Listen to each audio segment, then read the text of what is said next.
नमस्कार दोस्तों, सीखो वैदिक मैथ्स के एक और वीडियो में आप सभी का स्वागत है। आज हम सीखने वाले हैं 1 से 100 तक के स्क्वायर निकालना, यानी कि 1 से 100 तक के स्क्वायर कैसे निकाले जाते हैं। दोस्तों मैं आपको बता दूं वीडियो देखने से पहले कि आपको एक बार इस वीडियो को अच्छे से देख लेना है और उसके बाद आप सारे जो स्क्वायर्स है वो बड़ी ही आसानी से निकाल पाएंगे। जैसे कि हमें निकालना है 106 का स्क्वायर, यानी कि 106 का स्क्वायर हमें निकालना है। 106 का अगर स्क्वायर निकालना है हमें, तो हमें यहाँ पर सबसे पहले दो चीज़ों को ध्यान रखना है। एक हमें देखना है यहाँ पर कि इसमें हमें दो डिजिट दिख रही है। कौन कौन सी? एक दिख रहा है 10, और 10 जो है इसका स्क्वायर होता है वो होता है आपका 100, यानी कि 10 का स्क्वायर 100 हो गया और वो हमने यहाँ पर लिख दिया। अब उसके बाद में हमें 6 दिख रहा है। अब जो 6 है इसका जो स्क्वायर है वो भी हमें यहाँ पर लिख देना है, यानी कि 6 का स्क्वायर होता है 36। अब हमें इसे यहाँ पर लिख दिया है। इसके बाद दोस्तों अब आपको यहाँ पर 3 डिजिट और दिख रही है। कौन कौन सी? 10, 6 और 2। सेकेंड स्टेप में 10, 6 और 2। अब हमें क्या कर देना है, इन तीनों को आपस में मल्टीप्लाई करना है। 10 × 6 × 2। और जब हम इन तीनों को आपस में मल्टीप्लाई करेंगे तो इसका जो फाइनली हमारा जो आंसर होगा वो नीचे यहाँ पर आ जाएगा 120। और ये जो 120 आंसर आया है, इस आंसर को हमें यहाँ पर जो 10036 है इसके नीचे पीछे से एक डिजिट को छोड़ करके लिख देना है। याद रहे, पीछे से एक डिजिट छोड़ करके इस तरीके से यहाँ पर इनमें जो आंसर आएगा उसे हमें लिख देना है। अब हमें क्या कर देना है, इन सभी को ऐड कर देना है, यानी कि अब इन सभी को क्या करेंगे, प्लस करेंगे। तो इन सभी को प्लस करने पर हमारा जो फाइनली आंसर है वो यहाँ पर आपका निकल कर आ जाएगा, यानी कि 11236। और यही इसका फाइनली आंसर होगा। तो उम्मीद करता हूँ आपको ये समझ में आया होगा। चलिए एक और संख्या लेते हैं। अब मैंने इस बार संख्या ली है 129 और हमें निकालना है 129 का स्क्वायर। तो ये कैसे निकालेंगे, प्रोसेस वही रहेगी। यहाँ पर भी हमें 2 डिजिट दिख रही है। अगर आप सीख गए हैं तो वीडियो को स्किप करिए और खुद से ट्राई करिए।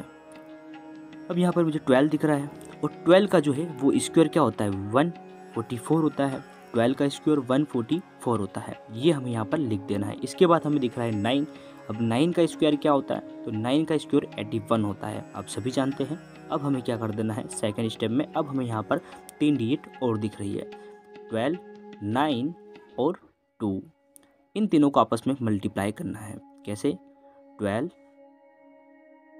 9 और 2।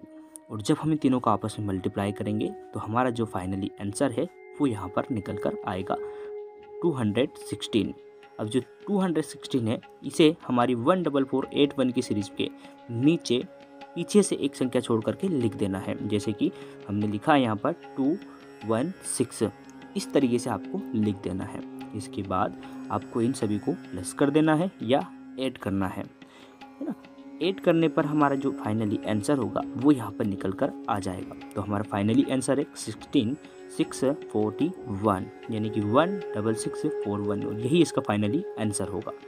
चलिए एक और संख्या लेते हैं। अभी तक आपने चैनल को सब्सक्राइब नहीं किया तो सब्सक्राइब कर दीजिएगा, लाइक कर दीजिएगा और शेयर कर दीजिएगा। तो यहाँ पर हमें 2 संख्याएं दिख रही है मेरे प्यारे दोस्तों। यहाँ पर दिख रहा है हमें 16 और 9। तो हमें यहाँ पर सबसे पहले क्या कर देना है, 16 का स्क्वायर लिखना है।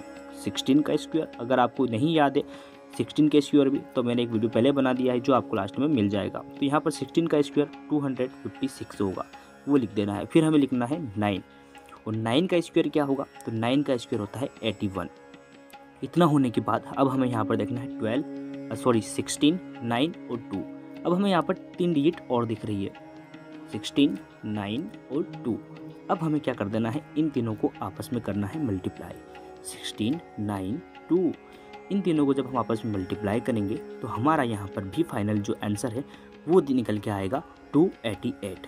अब हमारा जो ये आंसर है 288, यानी कि इसका 16, 9 और 2 का जो निकल के आया है, इसे हमें नीचे वाले डिजिट में पीछे से एक संख्या छोड़ करके इस तरह से लिख देना है। तो हमने लिख दिया 288, यानी कि 288। अब हमें क्या करना है, इन सभी को प्लस करना है। तो इन सभी को चलिए हम प्लस करते हैं। तो इन सभी को प्लस करने के बाद हमारा जो फाइनली आंसर है वो यहाँ पर हमारा निकल करके आ जाएगा, और फाइनली आंसर होगा 28561। उम्मीद करता हूँ आपको समझ में आया होगा। चैनल को सब्सक्राइब, लाइक और शेयर जरूर करें।